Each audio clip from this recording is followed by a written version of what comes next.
ಸ್ನೇಹಿತರೆ ಎಲ್ರಿಗೂ ನಮಸ್ಕಾರ. ನಾವೀಗ ಕೇರಳ ರಾಜ್ಯದ ವಯನಾಡ್ ಜಿಲ್ಲೆಯ ಅಂಬುಕುಟ್ಟಿ ಬೆಟ್ಟಗಳ ಮೇಲಿರುವಂತಹ ಅತ್ಯಂತ ಪ್ರಸಿದ್ಧ ನೈಸರ್ಗಿಕ ಗುಹೆಗಳನ್ನು ನೋಡೋದಕ್ಕೆ ಹೋಗ್ತಾ ಇದ್ದೇವೆ. ಗುಹೆಗಳನ್ನು ನೋಡೋದಕ್ಕೆ ಹೋಗ್ತಾ ಇರುವಂತಹ ಸಂದರ್ಭದಲ್ಲಿ ಪ್ರಾರಂಭದಲ್ಲಿ ನಾವು ಸಾಗುವ ದಾರಿಯ ಬಲಪಕ್ಕದಲ್ಲಿ ಕಲ್ಲಿನ ಮೇಲೆ ಇಂತಹ ಕೆತ್ತನೆಗಳು ಮತ್ತು ಪ್ರಾಚೀನ ಕಾಲದಲ್ಲೇ ನಿರ್ಮಾಣಗೊಂಡಿರುವಂಥ ಚರ್ಚ್ಗಳೆಲ್ಲ ಕೂಡ ನಮಗೆ ಕಾಣ್ತಾ ಹೋಗ್ತವೆ. ನಾವೀಗ ಗುಡ್ಡಗಳನ್ನು ಏರಲಿಕ್ಕೆ ಪ್ರಾರಂಭ ಮಾಡಿದ್ದೇವೆ. ಇಲ್ಲಿ ಸುಮಾರು 45 ನಿಮಿಷದಿಂದ 1 ತಾಸು ನಾವು ಗುಡ್ಡಗಳನ್ನು ಏರ್ತಾ ಹೋಗಬೇಕಾಗ್ತದೆ.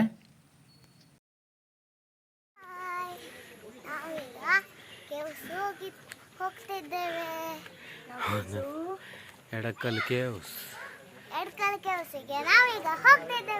1 ಕಿಲೋಮೀಟರ್ ಹತ್ತಿ ಹೋಗಬೇಕು.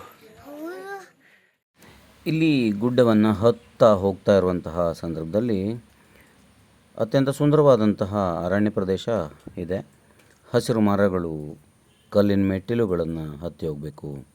ಜೊತೆಯಲ್ಲಿ ತಂಪಾದ ಗಾಳಿ ಕೂಡ ಬೀಸ್ತಾ ಇರ್ತದೆ. ನೋಡಿ, ಗಮನಿಸಿ, ಸುಂದರವಾದಂಥ ಕಾಫಿ ತೋಟ ಸುತ್ತಮುತ್ತಲೂ ಇದೆ. ಕಾಫಿ ತೋಟದ ಮಧ್ಯದಲ್ಲಿ ಈ ದಾರಿಯನ್ನು ನಾವು ಸಾಗ್ತಾ ಹೋಗ್ತಾ ಇದ್ದ ಹಾಗೆ ಮೇಲ್ಭಾಗಕ್ಕೆ ಕಲ್ಲು ಬಂಡೆಗಳೆಲ್ಲ ಕಾಣ್ತಾ ಹೋಗ್ತವೆ. ಇದನ್ನು ಎಡಕ್ಕಲ್ ಅಂತ ಕರೀಲಿಕ್ಕೆ ಕೂಡ ಕಾರಣ ಇದೆ. ಮಲಯಾಳಂನಲ್ಲಿ ಎಡಕ್ಕಲ್ ಎಂಬುದರ ಅರ್ಥ ಇಲ್ಲಿ 2 ದೊಡ್ಡ ಬಂಡೆಗಳ ನಡುವೆ ಇರುವಂತಹ ಕಲ್ಲು ಅಂತ ಅರ್ಥ ಆಗ್ತದೆ. ನಮಗೆ ಮೇಲಕ್ಕೆ ಹೋದ ಹಾಗೆ ಅಂಥ ಕಲ್ಲುಗಳು ಕಾಣ್ತವೆ ಅಂತ ಹೇಳ್ತಾರೆ. ಅಂಥ ಪ್ರದೇಶದಲ್ಲಿ ನೋಡಿ, ತಂಪಾದಂಥ ಪ್ರದೇಶ. ಮೇ ತಿಂಗಳಲ್ಲಿ ನಾವು ಹೋಗಿದ್ದು.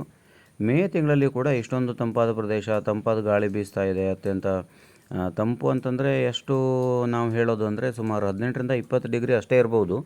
ಮೇ ತಿಂಗಳಲ್ಲಿ ಕೂಡ ಅಂತಹ ವಾತಾವರಣ ಇರುತ್ತೆ. ಕಾರಣ ಏನಂತಂದರೆ ಎತ್ತರವಾದಂಥ ಪ್ರದೇಶ ಕೂಡ ಹೌದು, ಸುತ್ತಲೂ ಅರಣ್ಯದಿಂದ ಆವೃತವಾದಂಥ ಪ್ರದೇಶ.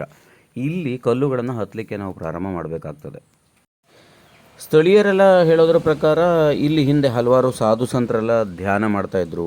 ಅಂತಹ ಧ್ಯಾನ ಮಾಡುವಂತಹ ಸ್ಥಳ ಇದಾಗಿತ್ತು ಅಂತ ಕೂಡ ಹೇಳ್ತಾರೆ. ಈಗ ಕಲ್ಲು ಗುಡ್ಡದ ಒಂದು ಪ್ರದೇಶಕ್ಕೆ ಬಂಡೆಗಳನ್ನು ಹತ್ತೋದಕ್ಕೆ ನಾವು ಪ್ರಾರಂಭ ಮಾಡಿದ್ವಿ. ಇಲ್ಲಿ ನೋಡಿ, ಇಲ್ಲಿಂದ ಬಂಡೆಗಳನ್ನು ನಾವು ಹತ್ತಾ ಸಾಗಬೇಕು. ಸುಲಭವಾಗೇನಿಲ್ಲ ಇದು, ಒಬ್ಬರೇ ಸಾಗಬೇಕಿಲ್ಲಿ.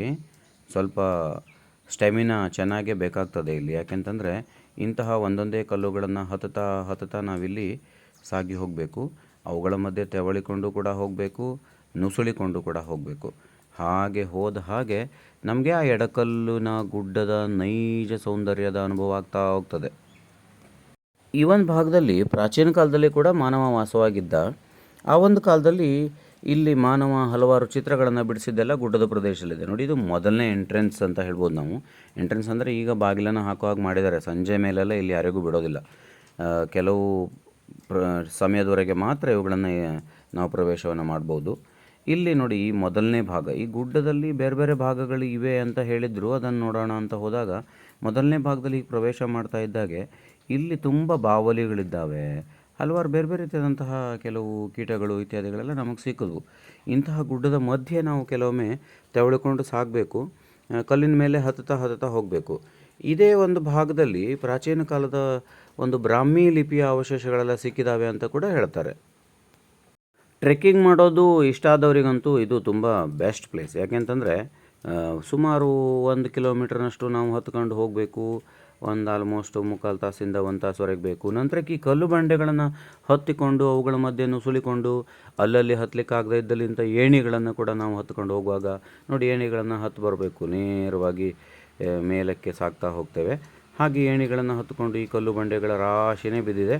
ಮೇಲ್ಭಾಗಕ್ಕೆ ಕೂಡ ಕಲ್ಲು ಬಂಡೆಗಳು ಸಾಕಷ್ಟು ಇಲ್ಲಿ ಕಾಣ್ತಾ ಹೋಗ್ತವೆ.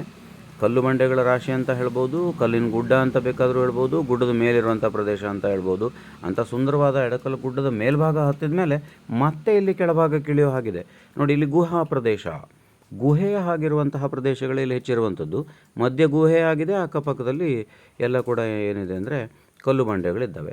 ಇಲ್ಲಿ ಮೇಲಕ್ಕೆ ಹತ್ತಿದ ಮೇಲೆ ಮತ್ತೊಮ್ಮೆ ಕೆಳಕ್ಕೆ ಇಳಿದು ಇಲ್ಲೊಂದು ಸಣ್ಣದಾಗಿ ದಾರಿ ಇದೆ. ಈ ದಾರಿಯ ಮೂಲಕವಾಗಿ ನಾವು ಕೆಳಕ್ಕೆ ಇಳಿದು ಹೋಗಲಿಕ್ಕೆ ಸಾಧ್ಯ ಆಗ್ತದೆ.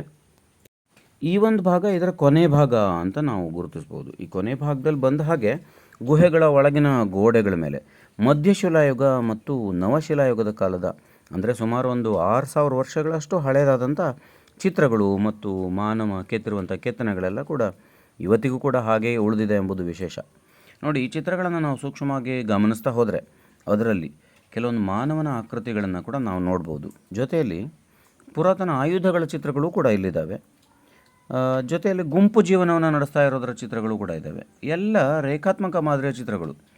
ಜೊಮೆಟ್ರಿಕಲ್ ಡಿಸೈನ್ ಅಂತ ಕೂಡ ಹೇಳ್ಬೋದು. ನೋಡಿ, ಇದು ಮಾನವನ ಮುಖ ಕಿರೀಟ ಇದ್ದಂಗಿದೆ. ಮುಖ ಕಣ್ಣು ಎಲ್ಲ ಕಾಣೋಂಗೆ ಮಾಡಿದ್ದಾರೆ. ಕಿರೀಟ ಇದ್ದಂಗಿದೆ, ಆಯುಧಗಳನ್ನು ಹಿಡಿದಿರೋ ಹಾಗಿದೆ. ಆಗಿನ ಕಾಲದ ದೇವತೆ ಆಗಿರ್ಬೋದು ಬಹುಶಃ ಅಂತ ಅನಿಸ್ತದೆ ನಮಗೆ ಇವುಗಳನ್ನು ನೋಡಿದಾಗ. ಒಂದು ವಿಶೇಷ ಅಂತಂದರೆ ಈ ಭಾಗದಲ್ಲಿ ಕಂಡುಬರುವಂಥ ಹಲವಾರು ಚಿಹ್ನೆಗಳು ಮತ್ತು ಕೆಲವೊಂದು ಚಿತ್ರಗಳು ಹರಪ್ಪ ನಾಗರಿಕತೆ ಕಾಲದ, ಅಂದರೆ ಸಿಂಧೂ ನಾಗರಿಕತೆ ಕಾಲದ ಚಿತ್ರಗಳನ್ನು ಕೂಡ ಹೋಲ್ತದೆ ಅಂತ ಕೂಡ ಪ್ರಾಕ್ತನ ಶಾಸ್ತ್ರಜ್ಞರು ಹೇಳಿದ್ದಾರೆ ಸಂಶೋಧನೆಯನ್ನು ಮಾಡಿದ ನಂತರ. ಅಂದರೆ ಇಲ್ಲಿಗೂ ಸಿಂಧೂ ನಾಗರಿಕತೆ ಕಾಲದ ಜನರಿಗೂ ಕೂಡ ಸಂಪರ್ಕ ಇತ್ತೆ ಎಂಬುದರ ಬಗ್ಗೆಲ್ಲ ನಾವು ಕೆಲವೊಂದಿಷ್ಟು ಊಹೆಗಳನ್ನು ಮಾಡ್ಕೊಂಡಾಯಿತು.